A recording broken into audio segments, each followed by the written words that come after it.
So today we're going to get into why do I need a specialist for my dissociative identity disorder? And how can my therapist get support for me? And where do we go when progress is not being made?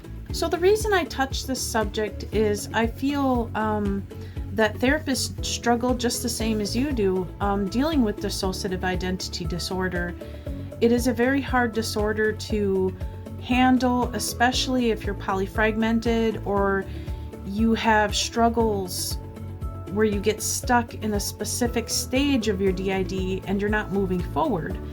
And my links for this research are through carolinespring.com, nicabm.com, pasadenatraumatherapy.com, psychologytoday.com, and rostinstitute.com. So the first doctor we're going to talk about is Caroline Spring, and Caroline Spring specializes in dissociative disorders. She has YouTubes, she has podcasts, and she talks about DID in a very detailed manner. I like her work. And if your therapist is struggling, Caroline Spring is a very good resource to learn new things, to work with your patients. She is very good with talking about how to work one-on-one with alters. And as you can see here, I've linked her page. If your therapist is struggling, this may be a person of contact that can help you and your therapist move along a little more quickly. And next I'm going to read you a little bit about what she has to say about dissociative identity disorder. And it states here, in practice, the vast majority of people with dissociative identity disorder do not obviously present as if they have multiple personalities. Instead, they present with a number of both dissociative and post-traumatic symptoms, as well as many apparently non-trauma related issues such as depression, substance abuse, eating disorder, and anxieties. According to Dr. Richard Kluft, a leading expert in the field, only 6% of people with DID present their multiple or dissociated identities publicly and obviously. Elizabeth Howell describes DID as a disorder of hiddenness, as the vast majority of people with DID, often motivated by shame, will attempt to conceal their symptoms and way of being. So next, Caroline Spring did this here, issues for the therapist. The extreme and chronic nature of the trauma suffered by many dissociative identity disorder clients can lead to complex and changeable transference and countertransference responses in the therapy. Extreme care must be given to the issue of boundaries. The history of many dissociative identity disorder clients is steeped in boundary violations, and so there is significant potential for reenactments in the therapeutic setting. There must be open and honest discussion and negotiation of boundaries, at every stage of the treatment. Crisis may occur regularly at many points during the therapy, but especially when dealing with traumatic memories in phase 2 work. Boundaries that are flexible but hold the treatment frame consistently are essential, especially as it impacts upon the attachment issues evoked by working with alternative identities. Next is the treatment itself. The treatment of choice for dissociative identity disorder is long-term, one-to-one, rationally based psychotherapy. In most cases, therapy will be at minimum once weekly, but this would be dependent on a number of factors such as the client's level of functioning, resources, support, and motivation. Longer sessions, varying from 75 to 90 minutes, or in some cases longer, are often required, and therapy may extend typically for 5 or more years. An eclectic use of techniques such as cognitive behavioral therapy, CBT, dialectical behavioral therapy, DBT, eye movement desensitization and reprocessing, EMDR, and sensor motor psychotherapy, amongst others, can also be helpful.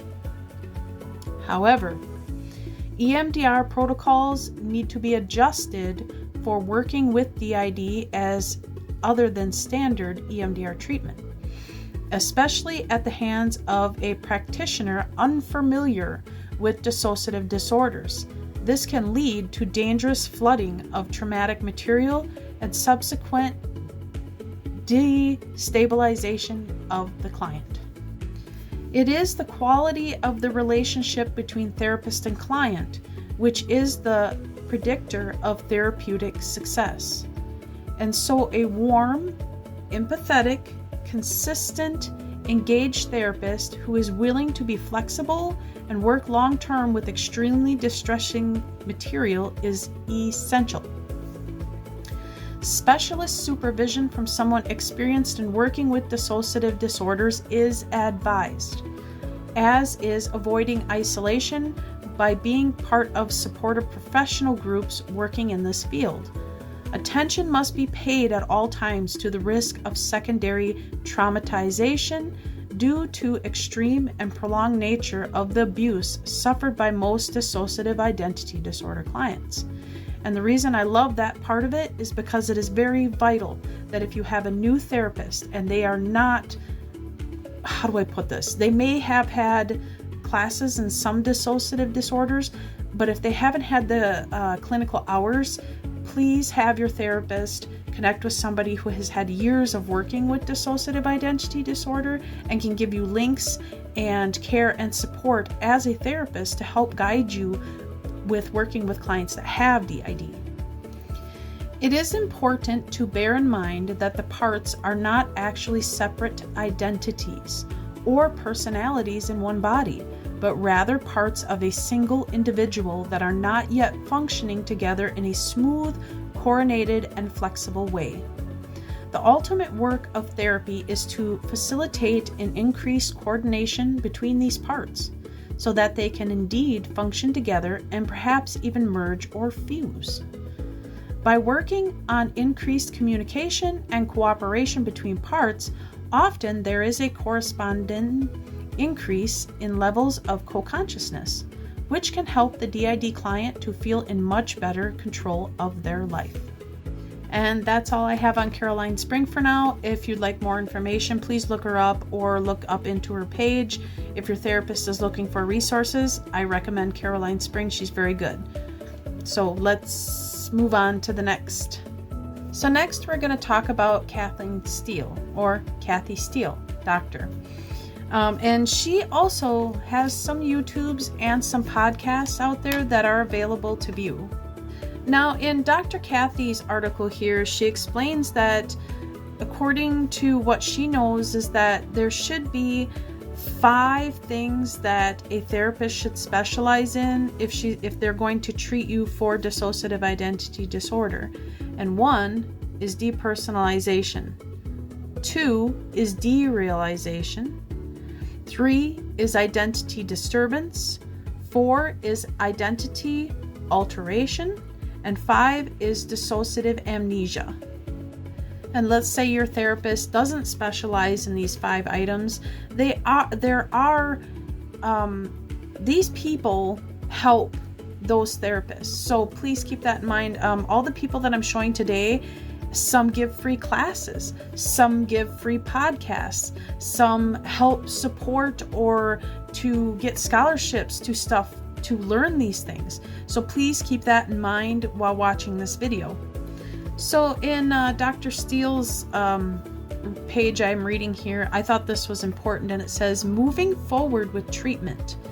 Treating a client who dissociates can be a difficult, sometimes even disorienting process for practitioners. So it's important to remember that when working with dissociation, patience is key. And remember, when you help someone heal from trauma, you can change the course of civilization. That's because it's not just that person's life that changes. but that healing can also have an impact on their spouse, their children, their friends, and colleagues. And I love that part of it because that's what it's about. My family does therapy as well. And that can ripple out to their community, which, yes, it can. It can ripple out to the community. It can spread honest information, which is what we're trying to do here. We're trying to get rid of the misinformation that's going on in social media apps. And she states on, this can go to their state and then to their country and eventually the world. What you do is so important. And that is just it. It is very important to get this information out there, the real information, the real connections. Because on media apps, especially TikTok, this misinformation is getting spread to where they actually believe everything that they hear. So another thing I like about Kathy Steele is she has been working with other colleagues, and they come up with this structural disassociation model, kind of the same as Colin Ross does his stuff in some way. And it's based on a fault line between attachment systems and defense systems. And as you can see, this little link here, it shows the needing somebody and then the no, leave me alone phase. And in this link here, which I also have on this side, you'll see in her page, you can click on it and that will show these 2 YouTube videos here that you can watch and learn about that. And your therapist can learn about that. And of course, the last doctor I talk about throughout my whole YouTube page pretty much, which some people have now claimed me St. Colin Ross. Sorry, I had to put that in there because that's where I've been getting mocked because they say I only support Colin Ross. No, I support all therapists that specialize in dissociative identity disorder. It's just that Colin Ross has put in a lot of years doing that. So here in this last doctor I'm talking about is Colin Ross, and these are his connections and YouTube pages. You can find him on YouTube, you can find podcasts. And the reason I push these kind of things is because if you want to learn about your disorder, the best way to do that is through professionals, and even your therapist can learn from these people on how to work and specify your needs. And what do I mean by specify needs? Each person has had their own abuse, their own trauma, and their own memories. And I always go like this all the time because that's what it is. DID is an altercation in your identity. It's not completely separate identities. It's basically like putting your 2 hands together. There's a left hand, there's a right hand, but guess what? They're connected.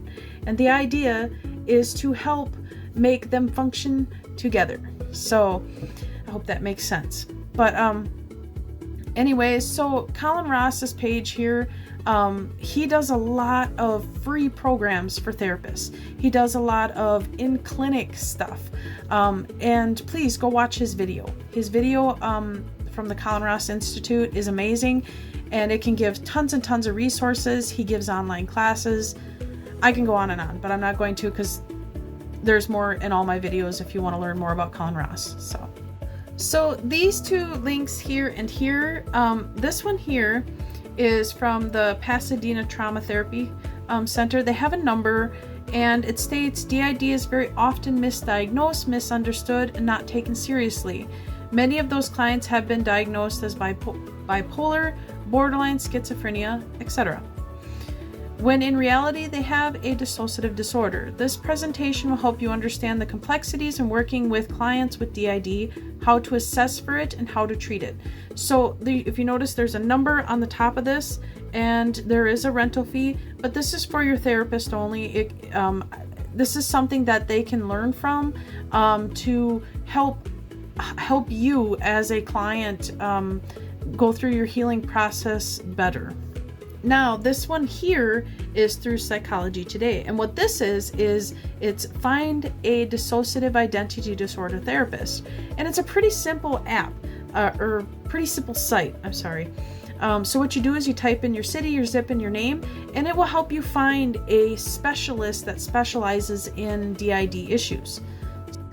So that's kind of all I have today, guys. As I had stated before even getting on social media, everything that I had done has been through books, research legit doctors.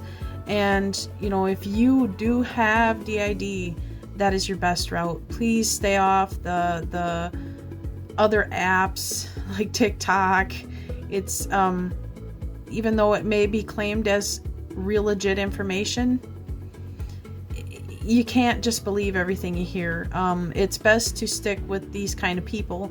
These kind of people are going to help you. And if you're, you know, like my first 5 years, I was in denial. I was like, nope, I'm going to prove this wrong. And I think that's why I did so much research, because I wanted to prove my therapist wrong. I was like, I don't have DID and I'm going to prove her wrong, whatnot. And I had already been studying prior to that on complex post-traumatic stress disorder heavily. I had read thousands and thousands of sites and research and everything, hundreds of books. And so if you're at the beginning of this, I do recommend Christine Cortez's work. She does amazing work on complex post-traumatic stress disorder and post-traumatic stress disorder, especially with RA abuse and SA abuse. Her books give guides, and there's even if I remember right, there's a history thing for your therapist inside one of her books where your therapist can print it out, and instead of having to talk, which is really hard sometimes in the beginning of therapy, you can write out and take that back to your therapist so they get a little more history on you. Because keep in mind, your therapist, it's going to be long term usually. And so I always tell everybody one thing, and you're going to laugh at me for this, and I've stated it before. If you have been with your therapist for over a year, and hypothetically, let's say you have a pet or a child, would you feel comfortable leaving that child or pet with your therapist to babysit? Now remember, this is hypothetical thinking. And if you do, then I think it's time you can start working on giving everything that you have, and your alters can start being noticed. So basically, if you can trust that therapist that much, then chances are it's probably going to work out. It's hypothetical thinking. That's just something I tell people. It helped me a long ways because I've been through a lot of therapists myself. And I found that once I thought of that idea in my head and thinking, could I actually leave my kid with this person? Could I leave my pet with this person? I was like, yeah, definitely. Actually, yes, definitely. And that gave me the idea of, okay, I can trust her with my alters. I can trust her with my littles. I can trust her with my angry teens. So it really gave me an open idea of how trust can be established. So if you've gotten that far, you're doing good. So, well, that's all I have today. And I hope you found this video and your video useful, and you're more than welcome to use it in your therapy or, you know, at home use. So, all right, loves, bye.